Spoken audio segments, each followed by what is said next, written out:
So ನಾವು ಹೋಗಿದ್ವಿ ನಮ್ಮ ಕಸಿನ್ ಮನೆಗೆ. ಹಾಗೆ ನಮ್ಮ ಅಣ್ಣಂದು ಬರ್ತ್ಡೇ ಇತ್ತು. ಅದಾದಮೇಲೆ ಅವ್ನ ಬರ್ತ್ಡೇ ನೈಟ್ ಪಾರ್ಟಿಗೆ ಅಂತ ಹೋಟೆಲ್ಗೆ ಊಟಕ್ಕೆ ಹೋದ್ವಿ.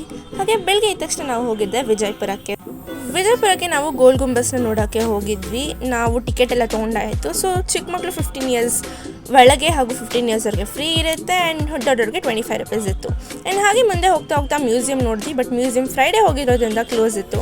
ಆ್ಯಂಡ್ ಗೋಲ್ ಗುಂಬಸ್ ನೋಡಿದ ತಕ್ಷಣ ವಾವ್ ಅಂತ ಅನ್ಸೋದಕ್ಕೆ ನಾನು ನಮ್ಮ ಅಕ್ಕ ಎಲ್ಲ ಸಿಂಗಲ್ ಫೋಟೋಸ್ ತೊಗೊಂಡ್ವಿ. ಹಾಗೆ ಕಸಿನ್ ಜೊತೆ ಒಂದಷ್ಟು ಫೋಟೋಸ್ ತೊಗೊಂಡ್ವಿ. ಆ್ಯಂಡ್ ಒಳಗೆ ಎಂಟರ್ ಆದ ತಕ್ಷಣ ನಾವು ಒಳಗಡೆ ಒಂದು ಮೊಘಲ್ ರಾಜನ ಒಂದು ಸಮಾಧಿ ಇತ್ತು. ಅವ್ನ ಹಾಗೆ ಫ್ಯಾಮಿಲಿ ಇತ್ತು. ಆ್ಯಂಡ್ ಹಾಗೆ 4 ಸೈಡ್ಸಲ್ಲಿ ಏನು ಪಿಲ್ಲರ್ಸ್ ಇತ್ತು. ಅಲ್ಲಿಂದ ಮೇಲೆ ಹತ್ಕೊಂಡು ಮೇಲೆ ಟಾಪಲ್ಲಿ ಹೋಗೋದಿತ್ತು. ಆ್ಯಂಡ್ ಮೆಟ್ಲು ತುಂಬ ಹೈಟ್ ಇತ್ತು, ಸುಸ್ತಾಗಿಬಿಡುತ್ತೆ. ಆ್ಯಂಡ್ ಅಲ್ಲಿ ಪಿಲ್ಲರ್ಸ್ ಒಳಗಡೆ ಒಂದು ಚೇಂಬರ್ಸ್ ಥರ ಇತ್ತು. ಅಲ್ಲಿ ಗಾಳಿ ಅಂತೂ ಫುಲ್ ಚೆನ್ನಾಗಿ ಬರ್ತಿತ್ತು. ನಾವು ಎಷ್ಟು ಮೇಲೆ ಹೋಗಿದ್ವಿ ಅಷ್ಟು ಗಾಳಿ ತುಂಬ ಚೆನ್ನಾಗಿ ಬರ್ತಿತ್ತು. ಆ್ಯಂಡ್ ಹಾಗೆ ಮೇಲೆ ಹತ್ಕೊಂಡು ಹೋದ್ವಿ. ಆ್ಯಂಡ್ ಮೇಲಿಂದ ಅಂತೂ ಟಾಪ್ ವ್ಯೂ ಮಸ್ತಾಗಿತ್ತು. It was a beautiful part ಅಂತಲೇ ಹೇಳ್ಬೋದು. ಆ್ಯಂಡ್ ಹಾಗೆ ಒಳಗೆ ಹೋಗಿ ಎಂಟರ್ ಆದಾಗ ಇಷ್ಟು ದೊಡ್ಡ ಒಂದು ಚೇಂಬರ್ನ ನೋಡಿದ್ವಿ. ಆ್ಯಂಡ್ ತುಂಬ ಚೆನ್ನಾಗಿತ್ತು. ತುಂಬ ಎಕ್ಸೈಟೆಡ್ ಕೂಡ ಆಗಿದ್ವಿ ಹೆಂಗಿದೆ ಅಂತ ನೋಡೋಕ್ಕೆ. ಆ್ಯಂಡ್ ಕೆಳಗಡೆ ನೋಡಿದಾಗ ಸಡನ್ನಾಗಿ ಭಯ ಆಯಿತು. ಬಿಕಾಸ್ ತುಂಬ ಹೈಟ್ ಇರೋದ್ರಿಂದ ಭಯ ಆಗುತ್ತೆ. ನಾವು ಸೋಷಿಯಲ್ ಟೆಕ್ಸ್ಟ್ ಬುಕ್ಕಲ್ಲೆಲ್ಲ ಓದಿದ ಪ್ರಕಾರ ಒಂದು ಕಾರ್ನರಿಂದ ಮಾತಾಡಿದ್ರೆ ಇನ್ನೊಂದು ಕಾರ್ನರ್ಗೆ ಕೇಳಿಸುತ್ತೆ ಅಂತ ಹೇಳಿ ನಾನು ನನ್ನ ಕಸಿನ್ ಇಬ್ಬರು ಟ್ರೈ ಮಾಡೋಣ ಅಂತ ಅಂದ್ಕೊಂಡ್ವಿ. ಆ್ಯಂಡ್ ನಾನು ನನ್ನ ಕಸಿನ್ ಇಬ್ಬರು ಕೇಳಿಸ್ಕೊತಿದ್ವಿ. ನಮ್ಮ ಅಕ್ಕ ಒಂದು ಕಾರ್ನರಿಂದ ಮಾತಾಡ್ತಿದ್ರು. ಆ್ಯಂಡ್ ಕೇಳಿಸ್ಕೊಂಡಾಗ ನಮಗೇನು ಕೇಳಿಸಿಲ್ಲ, ಯಾಕಂದರೆ ತುಂಬ ಜನ ಎಲ್ಲರೂ ಕೇಳಿಸ್ತಿದ್ರು. ಆ್ಯಂಡ್ ಹಾಗೆ ಹೋಗಿ ಕೆಳಗಡೆ ಬಂದುಬಿಟ್ಟು ಫೋಟೋಸ್ ಎಲ್ಲ ತೊಗೊಂಡ್ವಿ. ಅಲ್ಲಿ ಪಿರಂಗಿ ಕೂಡ ಇತ್ತು. ಅಲ್ಲಿ ಕೂಡ ಸಿಂಗಲ್ ಫೋಟೋಸ್ನ ತೊಗೊಂಡು ಮುಂದೆ ಹೋದ್ವಿ. ಇಲ್ಲಿಂದ ನಾವು ಮುಂದೆ ಹೊರಟಿದ್ದು 1.5 ಕಿಲೋಮೀಟರ್ ದೂರದಲ್ಲಿರುವಂತಹ ಶಿವಗಿರಿ ಅನ್ನೋ ಶಿವನ ದೇವಸ್ಥಾನಕ್ಕೆ. ಇಲ್ಲಿ ಬಂದುಬಿಟ್ಟು 20 ರೂಪೀಸ್ ಎಂಟ್ರಿ. ಇಲ್ಲಿ ನಮಗೆ ನೆಕ್ಸ್ಟ್ ಕಂಡಿದ್ದು ಪ್ಲೇ ಏರಿಯಾ. ಈ ಒಂದು ಪ್ಲೇ ಏರಿಯಾದಲ್ಲಿ ತುಂಬ ಅಷ್ಟು ಗೇಮ್ಸ್ ಇತ್ತು. ಪರ್ ಗೇಮ್ಗೆ 20 ರೂಪೀಸ್ ಇರುತ್ತೆ. ಆ್ಯಂಡ್ ನಾವು ಟಾಯ್ ಟ್ರೈನ್ ಆಡಿದ್ವಿ. ಆ್ಯಂಡ್ ನೀವು ಕೂಡ ನಿಮ್ಮ ಫ್ಯಾಮಿಲಿ ಜೊತೆ ಬರೋದಾದರೆ ಇದೊಂದು ಬೆಸ್ಟ್ ಪ್ಲೇಸ್. ಮಕ್ಕಳಿಗಂತೂ ತುಂಬ ಎಂಜಾಯ್ಮೆಂಟ್ ಸಿಗುತ್ತೆ. ನೀವು ಗೋಲ್ ಗುಂಬಸ್ಗೆ ಹೋದಾಗ ಮ್ಯೂಸಿಯಮ್ನು ವಿಸಿಟ್ ಮಾಡಬೇಕು ಅಂದರೆ ಫ್ರೈಡೇ ಹೋಗಬೇಡಿ, ಯಾಕೆಂದರೆ ಫ್ರೈಡೇಸ್ ಮ್ಯೂಸಿಯಂ ಕ್ಲೋಸ್ ಆಗಿರುತ್ತೆ. ಬಿಜಾಪುರ್ಗೆ ಹೋಗಿ ಬಂದಮೇಲೆ ಮಧ್ಯಾಹ್ನ ಊಟ ಮಾಡಿ ಸುಮ್ಮನೆ ಕೂತಿದ್ವಿ. ಕಸಿನ್ಸ್ ಆಟ ಆಡೋಣ ಅಂತ ಹೇಳಿದಕ್ಕೆ ಹೋಗಿ ಆಟ ಆಡ್ಕೊಂಡು ಕೂತಿದ್ವಿ. ಆಮೇಲೆ ಸಡನ್ನಾಗಿ ಪ್ಲ್ಯಾನ್ ಆಗಿದ್ದು ಆಲ್ಮಟ್ಟಿ ಡ್ಯಾಮ್ ಗಾರ್ಡನ್ಗೆ ಹೋಗೋಣ ಅಂತ ಹೇಳಿಬಿಟ್ಟು. ಆಲ್ಮಟ್ಟಿ ಡ್ಯಾಮ್ ಗಾರ್ಡನ್ಗೆ ಹೋಗಬೇಕಾದ್ರೆ ನಾವು ತೊಗೊಂಡಿದ್ದು ಆಟೋ. ಹಿಂದೆಗಡೆ ಸ್ಪೇಸ್ ಚೆನ್ನಾಗಿತ್ತು ಅಂತ ನಾವು ಮಕ್ಕಳೆಲ್ಲ ಹಿಂದೆ ಕೂತ್ವಿ, ದೊಡ್ಡವರೆಲ್ಲ ಮುಂದೆ ಕೂತಿದ್ರು. ಸೊ ಆಲ್ಮಟ್ಟಿ ಡ್ಯಾಮ್ನ ಲಾಲ್ ಬಹದ್ದೂರ್ ಶಾಸ್ತ್ರಿ ಡ್ಯಾಮ್ ಅಂತ ಕೂಡ ಕರೀತಾರೆ. ಕಸಿನ್ಸ್ ಏನು ಹೇಳಿದರು ಅಂದರೆ ಅಲ್ಲಿ ಬಂದುಬಿಟ್ಟು ಲೇಸರ್ ಶೋ ಮತ್ತು ವಾಟರ್ ಫೌಂಟೇನ್ ಶೋ ಇರುತ್ತೆ ಅಂತ. ಸೊ ಹೊರಟ್ವಿ. ಅಲ್ಲಿ ಹೋದಾಗ ಒಂದು ಪರ್ಸನ್ಗೆ 50 ರೂಪೀಸ್ ಇತ್ತು, ಹಾಗೂ 10 ಇಯರ್ಸ್ ಒಳಗಿನ ಮಕ್ಕಳಿಗೆ ಫ್ರೀ ಇತ್ತು. ಸೊ ಟಿಕೆಟ್ಸ್ ತೊಗೊಂಡು ನಾವು ಒಳಗಡೆ ಹೋದ್ವಿ. ಒಳಗಡೆ ಹೋದಾಗ ಇದು ತುಂಬ ಸ್ವಲ್ಪ ದೂರ ಆಯಿತು. ಲೇಸರ್ ಶೋ ಮತ್ತು ವಾಟರ್ ಶೋ ನೋಡಬೇಕು ಅಂದರೆ ಕರೆಕ್ಟ್ ಡ್ಯಾಮ್ ಕೆಳಗಡೆ ಇತ್ತು. ಸೊ ಇದು ಲೇಸರ್ ಶೋ ಬಂದುಬಿಟ್ಟು ಸೇಮ್ KRS ಡ್ಯಾಮ್ ಗಾರ್ಡನಲ್ಲಿ ಹೇಗಿದೆಯೋ ಅದೇ ಥರ ಇಲ್ಲೂ ಕೂಡ ಮಾಡಿದ್ದಾರೆ. ಅಲ್ಲಿ ವಾಟರ್ ಫೌಂಟೇನ್ ಶೋ ಇದೆ. ಸೊ ಅದೇ ಥರ ಸೇಮ್ ಇಲ್ಲೂ ಕೂಡ ವಾಟರ್ ಫೌಂಟೇನ್ ಶೋ ಇದೆ. ಅಲ್ಲಿ ಕಾಣ್ತಾ ಇರೋ ಲೈಟ್ಸ್ ಎಲ್ಲ ಬಂದುಬಿಟ್ಟು ವಾಟರ್ ಡ್ಯಾಮ್ ಗೇಟ್ಸ್ದದು. ಸೊ ಈ ಥರ ಕಲರ್ಫುಲ್ ಆದ ಕಾರಂಜಿ ವಾಟರ್ ಫೌಂಟೇನ್ಗಳಿದ್ವು. ಕಸಿನ್ಸ್ದೆಲ್ಲ ವೀಡಿಯೋ ತಗೊಂಡ್ವಿ. ಹಾಗೆ ನಾವು ಮುಂದೆ ಹೋಗಿದ್ದು ಲೇಸರ್ ಶೋಗೆ ಎಲ್ಲ ಹೀರೋಗಳದ್ದು ಸಾಂಗ್ ಹಾಕಿ ಅಲ್ಲಿ ಒಂದು ಫೌಂಟೇನ್ ಕೂಡ ವರ್ಕ್ ಆಗ್ತಾಯಿತ್ತು. ಮತ್ತು ಲೇಸರ್ ಶೋ ಅಲ್ಲಿ ವೀಡಿಯೋಸ್ ಎಲ್ಲ ಹಾಕಿ ಪ್ಲೇ ಮಾಡ್ತಾಯಿದ್ರು. ನೆಕ್ಸ್ಟ್ ನಾವು ಹೋಗಿದ್ದು ವಾಟರ್ ಫೌಂಟೇನ್ ಶೋಗೆ. ವಾಟರ್ ಫೌಂಟೇನ್ ಶೋಲಿ ಸಾಂಗ್ ಲಿರಿಕ್ಸ್ ಹೇಗೆ ಹೋಗ್ತಿತ್ತೋ ಅದೇ ಥರ ಫೌಂಟೇನ್ಸ್ ಕೂಡ ಹೋಗ್ತಾಯಿದ್ವು. ಇದು ನೋಡೋಕ್ಕೆ ತುಂಬಾ ಚೆನ್ನಾಗಿತ್ತು. ಮಕ್ಕಳೇನಾದರೂ ಇಲ್ಲಿ ಹೋದರೆ ತುಂಬಾ ಎಂಜಾಯ್ ಮಾಡ್ತಾರೆ. ಹಾಗೆ ಇದು ಬರಬೇಕಾದ್ರೆ ಇಂಡಿಯಾ ರಿಲೇಟೆಡ್ ಇರೋ ಸಾಂಗ್ಸ್ನ ಪ್ಲೇ ಮಾಡಿ ಅದ್ರ ರಿಲೇಟೆಡ್ ಇರೋ ಫೋಟೋಸ್ನ ತೋರಿಸಿದ್ರು. ಡೇಟು ನಾವು ಪ್ಲ್ಯಾನ್ ಮಾಡಿದ್ದು ಬಾದಾಮಿ, ಬನಶಂಕರಿ, ಐಹೊಳೆ, ಪಟ್ಟದಕಲ್ಲು ಮತ್ತು ಕಾಟಾಪುರಲ್ಲಿರೋ ಸಾಯಿಬಾಬಾ ಟೆಂಪಲ್. ಬನಶಂಕರಿ ದೇವಿಯ ದರ್ಶನ ಮಾಡಿಕೊಂಡು ನಾವು ನೆಕ್ಸ್ಟ್ ಅಲ್ಲೇ ಊಟ ಮಾಡಿದ್ವಿ. ಊಟ ಇರುತ್ತೆ ಅಲ್ಲಿ.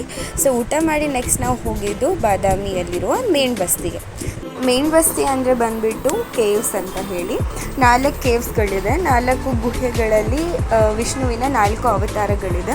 ಮೊದಲನೇ ಇದರಲ್ಲಿ ವಿಷ್ಣುವಿನ ಅವತಾರ ಇದ್ದರೆ, ಎರಡನೇ ಇದರಲ್ಲಿ ನರಸಿಂಹ ಅವತಾರ ಇದೆ, ಹಾಗೂ ಮೂರನೇ ಇದರಲ್ಲಿ ಸಮುದ್ರ ಮಂಥನ ಟೈಮಲ್ಲಿ ವಿಷ್ಣುವಿನ ಅವತಾರ ಇದೆ, ಹಾಗೂ 4ನೇ ಇದರಲ್ಲಿ ಬುದ್ಧ ಅವತಾರ ಇದೆ. ಅದು ಬಂದುಬಿಟ್ಟು ಫುಲ್ ಜೈನಿಸಮ್ ರಿಲೇಟೆಡ್ ಇದೆ.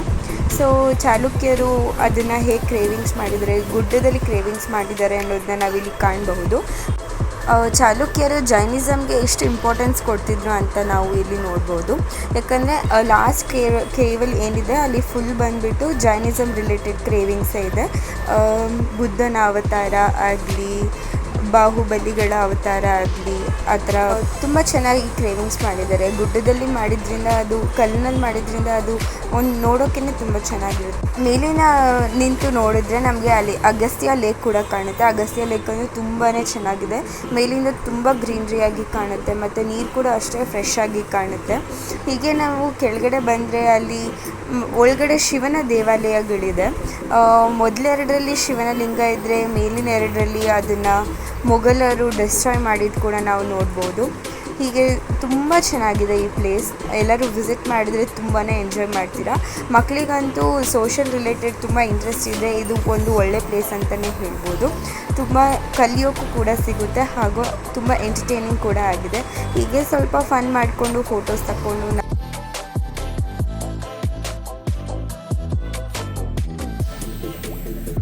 ಅಲ್ಲಿಂದ ನಾವು 4 ಗಂಟೆ ಹಾಗೆ ಬಿಟ್ವಿ. ನೆಕ್ಸ್ಟ್ ನಾವು ಮಹಾಕೂಟ, ಇದನ್ನು ದಕ್ಷಿಣ ಕಾಶಿ ಅಂತ ಕೂಡ ಕರೀತಾರೆ. ಇಲ್ಲಿರೋದು ಶಿವನ ದೇವಸ್ಥಾನ. ಇಲ್ಲಿ ಒಂದು ಕಲ್ಯಾಣಿ ಇದೆ. ಈ ಕಲ್ಯಾಣಿಗೆ ನೀವು ಬೆಳಗ್ಗೆನೇ ಪ್ಲ್ಯಾನ್ ಮಾಡ್ಕೊಂಡು ಬಂದ್ರಿ ಅಂತ ಅಂದರೆ ಇಲ್ಲಿ ಆಟ ಆಡಿಕೊಂಡು ದೇವ್ರ ದರ್ಶನ ಮಾಡಿಕೊಂಡು ಒಳ್ಳೆ ಟೈಮ್ ಸ್ಪೆಂಡ್ ಮಾಡ್ಕೊಂಡು ಹೋಗ್ಬೋದು. ತುಂಬಾ ಚೆನ್ನಾಗಿದೆ, ಕೂಲಾಗಿದೆ ಈ ಪ್ಲೇಸ್. ಗ್ರೀನರಿಯಿಂದ ತುಂಬಿರೋದ್ರಿಂದ ತುಂಬ ಚೆನ್ನಾಗಿ ಗಾಳಿ ಬೀಸುತ್ತೆ. ತುಂಬ ರಿಫ್ರೆಶ್ಮೆಂಟ್ ಆಗಿ ಸಿಗುತ್ತೆ. ಫುಲ್ಲಿ ಸ್ಟ್ರೆಸ್ಡ್ ಆಗಿರೋರಿಗೆ ಇದೊಂದು ಒಳ್ಳೆ ಬೆಸ್ಟ್ ಜಾಗ ಅಂತಲೇ ಹೇಳ್ಬೋದು. ನೀರಲ್ಲಿ ಆಟ ಆಡಿಕೊಂಡು ಅಲ್ಲಿನ ಗಾಳಿನ ತಿನ್ಕೊಂಡು ಬರ್ಬೋದು. ನೆಕ್ಸ್ಟ್ ನಾವು ಹೋಗಿದ್ದು ಪಟ್ಟದಕಲ್ಗೆ. ಪಟ್ಟದಕಲ್ಗೆ ಹೋಗಿದ ತಕ್ಷಣ ಮಳೆನೇ ಸ್ಟಾರ್ಟ್ ಆಗಿಬಿಡ್ತು. ಸ್ವಲ್ಪ ಹೊತ್ತು ನಿಂತ್ಕೊಬೇಕಾಯ್ತು. ಒಂದು 15 ಮಿನಿಟ್ಸ್ ನಿಂತ್ಕೊಂಡ್ವಿ. ಅಲ್ಲಿನೇ ನೋಡ್ಕೊಂಡಿದ್ವಿ. ಮಳೆ ನಿಂತಿದ ತಕ್ಷಣ ನಾವು ಹೋಗಿದ್ದು ದೇವಸ್ಥಾನಗಳಿದ್ದಾವೆ ಅಲ್ಲಿ. ಸೊ ಶಿವನ ದೇವಸ್ಥಾನ ಇಲ್ಲಿ ಕೂಡ ಇರೋದು. ಇಲ್ಲಿ ನೋಡ್ಬೋದು ನೀವು ದೇವಸ್ಥಾನನ ಮೊಘಲರು ಏನು ಹೊಡೆಯೋಕ್ಕೆ ನಾಶ ಮಾಡೋಕ್ಕೆ ನೋಡಿದಾಗ ಬಿದ್ದಿರುವಂತಹ ತುಂಡುಗಳು. ದೇವಸ್ಥಾನ ಸ್ವಲ್ಪನ ತುಂಬಾ ಹೊಡೆದಾಕ್ಬಿಟ್ಟಿದ್ದಾರೆ. ಇಂಥ ಪ್ಲೇಸಸ್ಗಳನ್ನೆಲ್ಲ ನೋಡಿದ್ರೆ ನಮ್ಮ ಭಾರತದ ಇತಿಹಾಸನ ತಿಳ್ಕೊಬೋದು. ಸೊ ಇಲ್ಲಿ ನಾವು ದೇವಸ್ಥಾನಕ್ಕೆ ಹೋಗಿ ಆಚೆ ಬಂದ್ವಿ. ಇಲ್ಲಿ ತುಂಬಾ ಕೋತಿಗಳಿದ್ದಾವೆ. ಸೊ ಕೋತಿಗಳದ್ದು ಸ್ವಲ್ಪ ವೀಡಿಯೋ ತಕ್ಕೊಂಡು ನಾವು ಕೂಡ ಅಲ್ಲಿ ಸ್ವಲ್ಪ ರೀಲ್ಸ್ ಮಾಡಿಕೊಂಡು ಮೋಡ ತುಂಬಾ ಆಗಿದ್ದರಿಂದ ನೆಕ್ಸ್ಟ್ ಪ್ಲೇಸಿಗೆ ಹೋಗೋಣ ಅಂತ ಅಲ್ಲಿಂದ ಹೊರಟು ಐಹೊಳೆಗೆ ಹೋದ್ವಿ. ಐಹೊಳೆಯಲ್ಲಿ ದೇವಸ್ಥಾನದಲ್ಲಿ ಇದು ಕಲ್ಲಿನ ಮೇಲೆ ಕ್ರೇವಿಂಗ್ಸ್ ಮಾಡಿದ್ದಾರೆ. ಇದನ್ನು ನಾನು ತೋರ್ಸೋಕ್ಕೆ ಇಷ್ಟಪಡ್ತೀನಿ.